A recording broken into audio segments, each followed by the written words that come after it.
WWE night of champion finally happen. Triple H ने जो भी गांजा फूक के शो बुक किया था, ऐसा गांजा उसे रोज ही फूकाओ। क्या ही बेहतरीन शो डिलीवर किया। इस शो में सब कुछ था, personality switch, drama, gang battles और एंड में सीना ने जो किया वो तो पूरी शॉकिंग था। और ये सारे सुपरस्टार अलग अलग टीम में क्यों बट गए और ये सब मिलकर सीएम बन के क्यों मार रहे हैं, तो इन सबका जवाब मिलेगा। बस मेरे साथ वीडियो बने रहो। तो समय को ज्यादा वेस्ट करते हुए नाइट ऑफ चैंपियन को स्टार्ट करते हैं। देखते हैं WWE सऊदी के लिए अपनी सारी terms and condition he change कर देता है। अब पैसों के लिए कुछ भी जनाओ, क्योंकि जितना पैसा अपने कोई भी शो से नहीं कमाते होंगे, क्योंकि सबसे ज्यादा ये लोग सऊदी से कमाई करते हैं। बाकी जगह भी कमाई होती है बट कंपैरेटिवली सऊदी उससे ज्यादा नहीं। और सबसे ज्यादा चेंजेस इनके वुमेन्स कार्ड में होते हैं, ऐसे से ऐसे हो जाते हैं। अभी भी कोई छोटे कपड़े पसंद नहीं है। सही में ये वजह है या कोई और वजह है? ऐसे ही बोलते हैं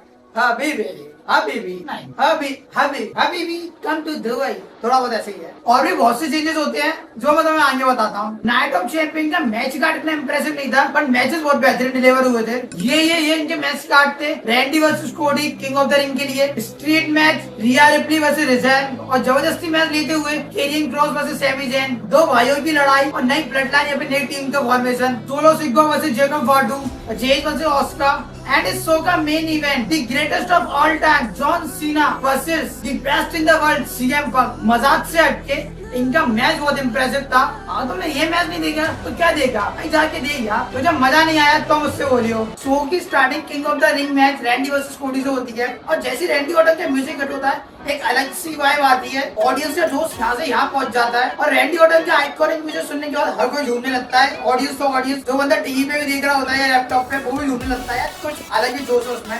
ऑडियंस का भी रिएक्शन गजब था। तार से तार सुर मिला के रैंडी ऑर्टन में गाना गा रहे थे। सबसे इम्प्रेसिव एंट्रेंस हुई थी जिसमें सबसे ज्यादा लाउड था। और रैंडी ऑर्टन के म्यूजिक सुनने के बाद हर किसी के अंदर जोश तो जाग ही जाता है। और रैंडी ऑर्टन अपने कोई आइकॉनिक अटायर से आगे वाली होगी और अपनी अंडरवेयर या फिर इंडियन ऑफर चड्डी ये पहन के रैंडी ऑर्टन रिंग की ओर आते हैं। अब बंदा लेजेंड किलर है तो ऑडियंस से ऐसा रिएक्शन मिलना तो लाजमी है। फिर इसके बाद कोडी रोज का म्यूजिक हिट होता है, और कोडी रोज को बहुत बेहतरीन रिएक्शन मिला। तुम बताओ तुम्हें कोडी रोज अपने सूट वाले ड्राइव में सही लगता है या फिर अमेरिकन नाइट वाला? पर्सनली मुझे तो अमेरिकन नाइट वाला लगता है। तो कोडी रोज अपनी एज यूजुअल एंट्रेंस करते हुए अपने अमेरिकन नाइट वाला अटायर में, फिर बेल बजी, इनका मैच स्टार्ट हुआ। स्टार्टिंग में मैच सही चल रहा था, बट इस सुप्लेस के बाद पूरा मैच ही बदल गया। अपना लेजेंड किलर जो हील था वो फेस बन गया, और जो फेस था वो हील बन गया। जब रैंडी ऑर्टन मार रहा तो ऑडियंस चीयर्स करी, और जब कोडी रोज रैंडी को मार रहा तो ऑडियंस की तरफ से बू का रिएक्शन आ रहा था। ये बिल्कुल ही अनएक्सपेक्टेड था। जो फास्ट पेस पे मैच चलते हुए कोडी कटर आरपीओ और ऐसे बहुत से मूव मारे, पर किक आउट पे किक आउट होते जा रहा था, और मैच तो खत्म करना ही था। तो रैंडी ऑर्टन ने जब इस कोडी कटर को आरपीओ में कन्वर्ट किया और तब भी किक आउट हो गया। फिर 5 किलो के लगा कि मैच जीतने के लिए कुछ और करना पड़ेगा, चेस्ट से तो नहीं जीत पा रहा, बेमानी पे ही आना पड़ेगा। तो रैंडी चेयर लेने गया, रेफरी ने चीज ली। और इसके बाद तो मैं यही बोलूंगा, जो दूसरे के लिए गड्ढा खोदते हैं वो कभी कभी खुद ही उसमें गिर जाते हैं। तो रैंडी ऑर्टन ने रिंग के साइड से जो कुशनिंग होती है उसे हटाई, बट कोडी ने अपना डिफेंस कर लिया और रैंडी को उसमें दे मारा, और फिर अपना फिनिशर रखा और इस जीत को अपने नाम कर लिया। तो finally Cody Rhodes King of the Ring tournament जीत चुके हैं। और देखते हैं समर स्लैम में वो किसके खिलाफ मैचेस लेते हैं, जॉन सीना के या गुंतर के। देखना मजा तो आएगा। इसके बाद रिया रिप्ली वर्सेस रेक्सल का स्ट्रीट फाइट मैच जितना एक्सपेक्टेड था भी नहीं, उससे ज्यादा बेहतरीन डिलीवर किया इन्होंने। और इनके मैच में ये जो कूल स्पॉट थे बहुत बेडस थे, वो मैं तुम्हें आगे बताता हूँ। तुम्हें देखने में सच्ची में बहुत मजा आएगा। फिर बेल रिंग हुई, इनका मैच स्टार्ट हुआ। स्टार्टिंग में रेक्सल डोमिनेटिंग थी, रिया के ऊपर पूरा कब्जा कर लिया था। फिर उसके बाद रिया को जो रोप पे फंसा के जो कैंडो स्टिक से मारा है, देख के तरस तो आया था। फिर उसके बाद रिया ने जो चेयर से वापसी करी वो भी बहुत बढ़िया थी। और जो टेबल हटा के वो जो साइड में सजाई, मुझे लगता है ऐसी सजा दी ये अनाउंसमेंट टेबल ही तोड़ेंगे, बट ये बिल्कुल एक्सपेक्टेड था। ये पतली सी इस पे जो साइड में फंसाई इसके ऊपर पावर दे देंगे। इसमें गर्दन जाने का डर रहता है, बट ये लोग प्रोफेशनल है, इन्हें तो आदत है। फिर उसके बाद भी बहुत बेडर स्पॉट थे। तो स्टील बोर में मारा और स्टील चेयर में टकराई। मुझे तो पूरा डोमिनेटिंग का लगा था कि हाँ अब मैच खत्म हो जाएगा, बट नहीं, ये इतनी हाथ थोड़ी मारेगी। और ये टीम वालों की यही गलती है कि इनके टीम मेंबर इन्हें बचाने आ ही जाता है। तो रेक्सल की टीममेट भी उसे बचाने आई थी, पर उसका बैंड बहुत बेहतरीन बजा। जो ट्रैश कैन फंसा के जो उसके ऊपर मारा है वो तो गजब ही था। फिर उसके बाद टेबल फंसाई थी, लगा कि ये टेबल ही टूटेगी, बट ये नहीं पता था कि लोग ऐसा कुछ कर देंगे। मुझे लगता था इनकी टेबल इतनी नाजुक है, तुम पैर रखो उतने में टूट जाएगी, बट इतनी भी नहीं है, वजन तो झेल लेती है। कि जब ये दोनों टेबल के ऊपर थी, रेफरी भी देख रहा था, नहीं आराम से। पर उसके बाद रिया ने अपना फिनिशर हिट किया और इस जीत को अपने नाम किया। तुम बताओ तुम्हें इनका मैच कैसा लगा? मेरी एक्सपेक्टेशन तो बहुत ही ज्यादा था, मुझे देखने में बहुत मजा आया। और फीमेल्स के बॉडी सूट बस तुम्हें सऊदी में देखने को मिलेंगे, क्योंकि उनकी टर्म्स एंड कंडीशन है, वो छोटे कपड़े पहनने वाली लड़कियों पे निगाहें नहीं मारते। सच्ची में ये बात है क्या बेगम गुस्सा हो जाएगी अपन जो गया। फिर इसके बाद next match Sami Zayn versus Karrion Kross का था। ये मैच बहुत ज्यादा जल्दी बिल्डअप किया गया था, तो इसी मारे इसे देखने में इतना कोई ज्यादा इंटरेस्ट नहीं था, बट मैच ओके ही था, इतना कुछ ज्यादा इंप्रेसिव नहीं था। उसके बाद केरियन क्रॉस में म्यूजिक हुआ, तो केरियन क्रॉस स्कारलेट के साथ एंटर करते हुए स्कारलेट अपने ब्लैक बॉडी सूट में, जिसमें डिटेलिंग पे बहुत काम किया गया था, सूट को देख के लग रहा था कि डिटेलिंग पे बहुत काम किया गया है। सूट पे उन्होंने डिजाइन के पैटर्न बनाए थे और जो शोल्डर्स में निकाले थे, दिखने में लग बहुत अच्छे रहते, देख के लग रहा था कि सूट पे मेहनत की गई है। पर स्कारलेट के होने के बावजूद भी केरियन क्रॉस के एंट्रेंस में कोई इतना ज्यादा भारी रिस्पॉन्स नहीं आया, मतलब ऑडियंस में जोश ठीक ही था, कुछ इतने ज्यादा एक्साइटेड नहीं थे। जब सैमी ज़ेन का म्यूजिक हुआ तब पता नहीं ऑडियंस कहते कि अलग ही जान से आई, तब ऐसा लग रहा था इनके अंदर कुछ अलग ही जोश सा आ गया। तो ऑडियंस का बहुत बेहतरीन रिस्पॉन्स मिला सैमी ज़ेन को। और सैमी ज़ेन अभी भी स्टाइल में, मतलब जो दुबई के स्टेज पहने रहते उस तरीके से पहन के अपनी एंट्रेंस करी, लग तो कूल रही थी। तो सैमी ज़ेन की एंट्रेंस ज्यादा बढ़िया थी स्कारलेट के होने के बावजूद भी। अब बंदे की फैन फॉलोइंग है, फिर बैलिंग हुई, इनका मैच स्टार्ट हुआ, मैच बहुत स्लो फेस का था, देख के लग रहा था कि मैच को लंबा खींचा जा रहा है, बट इतना मजा नहीं आया। मूव भी बहुत थकेले थकेले लग रहे थे, ऐसा लग रहा है कि मूव मारे जा रहे हैं, कोई इतना ज्यादा इम्पैक्ट वगैरह देखने को नहीं मिला था। असल इनका मैच देखने में मुझे कुछ ज्यादा मजा नहीं आया, ठीक ही था, ओके था। उन्होंने मैच इंटरेस्ट बनाने की बहुत कोशिश कर रहे थे कि लग रहा था हाँ कि बड़े बड़े बड़े बट इतना मजा आ नहीं रहा था, और इतना मजा नहीं आ रहा। उन्होंने सुपर मारी, हाई फ्लाई मूव मारे, हाँ लग रहे थे हाँ ठीक है।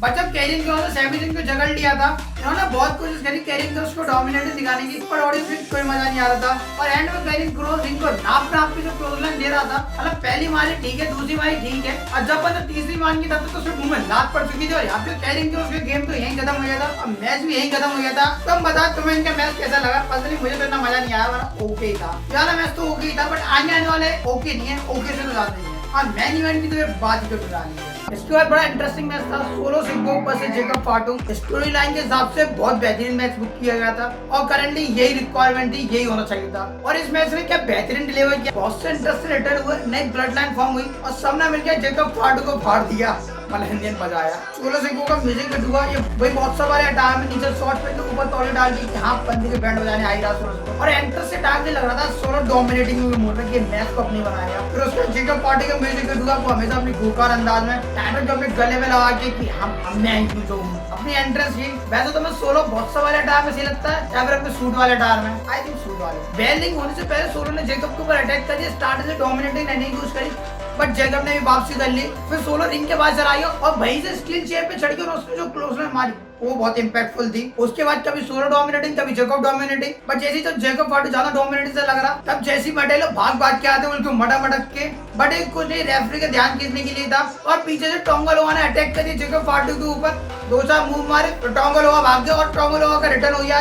फिर सोलो ने पिन करने की कोशिश करी, बट तब भी बात नहीं बनी। फिर उसके बाद हकीलियो का मेन रोस्टर पे डेब्यूट हो गया, और ये न्यू ब्लड लाइन का पार्ट है, और इसने जेकब फाटू को अनाउंस टेबल पे चॉप स्लैम मारी, तो इतनी मार खा के जेकब फाटू का बैंड तो बच चुका था। फिर उसके बाद फाइनली सोलो ने अपना स्पाइक मारी और इस मैच को अपने नाम किया, और यूएस चैंपियनशिप को भी, और सोलो ने अपनी नई टीम की फॉर्म कर ली इन चारों की। अब देखते आगे क्या गोल खिलाते हैं, बट आज तो डोमिनेटिंग से लग रहे थे बहुत। क्या बोलते हैं, नई ब्लड लाइन है, इसके क्या नाम रहेगा वो आगे देखा जाएगा। फिर रिंग साइड टिफनी अपनी WWE वुमेन्स चैंपियनशिप के साथ दिखाई दी, और टिफनी भी यहाँ पे अपने पिंक बॉडी सूट में थी, जो ओके लगा था। तुम्हें कैसा लगा दिखने में ये? फिर उसके बाद next match Asuka versus Z Kargil का था। इनका मैच इतना ज्यादा इंप्रेसिव नहीं था जितने ज्यादा इन दोनों के अटायर थे। इन दोनों के अटायर पे बहुत बेहतरीन काम किया गया था, बट जेड कार्गिल को तो उन्होंने सुपर वुमन ही बना दिया था। फिर ऑस्का ने म्यूजिक हिट हुआ, ऑस्का अपने टिपिकल स्टाइल में जैसे एंट्रेंस करती वैसे एंट्रेंस करी, अपना मुखौटा लेते हुए, और मास्क पे उन्होंने बहुत बेहतरीन काम किया था, अलग ही साइन मार रहा था, और उसमें उन्होंने फर वगैरह बनाने की बहुत कोशिश करी थी, और ऑस्कर के आउटफिट में फर वगैरह थे, तो जो इंडियन जो ऑस्कर का आउटफिट था उसे अलग ही बना रहा था। फिर उसका ऑस्कर जब अपना मास्क उतारा, जो फेस पेंट किया तो कोई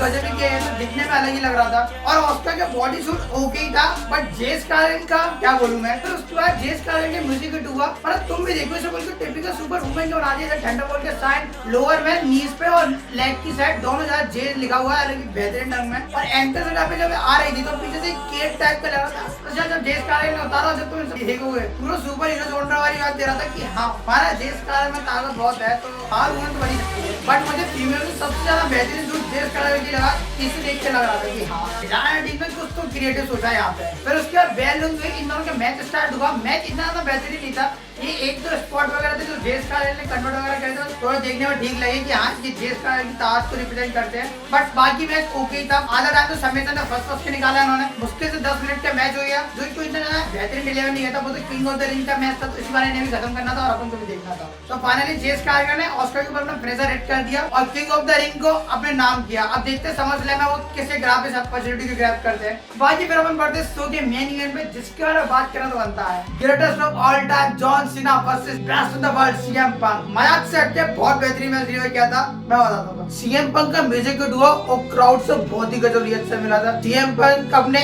एजुअल अटायर में बड़े ब्लैक कलर की जैकेट जिसमें ब्लू कलर के स्ट्रैप वगैरह थे, क्योंकि ओके लग रही, इतनी ज्यादा इंप्रेसिव नहीं लग रही थी। बट एंट्रेंस के टाइम पे ऑडियंस के रिएक्शन बहुत इंप्रेसिव था, उसने तो माहौल सेट कर दिया था। और फिर जॉन सीना के म्यूजिक हुआ, जॉन सीना अपनी ग्रीन मर्चेंडाइज में बंदे को तुम कुछ ही पहना दो, और इस हीरो लंग में जॉन सीना का एटीट्यूड ही कुछ और है। जो अनाउंसर जो माइक लेके इंट्रोड्यूस करती है, जो सीएम पंक का किया वो तो ठीक था, पर जो जॉन सीना किया उसके सुर से सुर ताल मिला के जो रिएक्ट कर रहा था कि हाँ the world champion greatest of all time John सीना अपने चेहरे पे टाइटल ऊपर उठाई। अगर तुम इसे बारीकी से देखो बहुत बेहतरीन। इनका मैच स्टार्ट हुआ, मैच बहुत इंप्रेसिव था। जॉन सीना एटीट्यूड एडजस्टमेंट मारने की कोशिश कर रहा था, मान नहीं पा रहा था। CM Punk go to sleep मारने की, मैच आगे बढ़ रहा। Attitude adjustment, go to sleep दोनों की बौछार सी हो गई। फिर इसका मैच पूरा ट्विस्ट से आया जब सेथ रॉलिंस के म्यूजिक हिट हुआ, और सेथ रॉलिंस अपनी गैंग लेकर जो आया था, और जब ये लोग रॉलिंस अपने फ्लेम वाले सूट में, यार बहुत ही गजब लग रहा था। कल अब बाकी के दोनों बिल्कुल ब्लैक कलर में, हाँ ये बॉडीगार्ड है और अलग ही भारी एकदम आके, एक बॉडीबिल्डर टाइप में और एक पहलवान टाइप में। पॉल एवन अपना ब्रेक के संभालते हुए, इनकी गैंग देख बहुत इंप्रेसिव रही थी। और फिर रॉलिंस जो एटीट्यूड था उसने जहाँ ऐसे किया और उन्होंने जाके अटैक कर दिया सीएम पंक के ऊपर,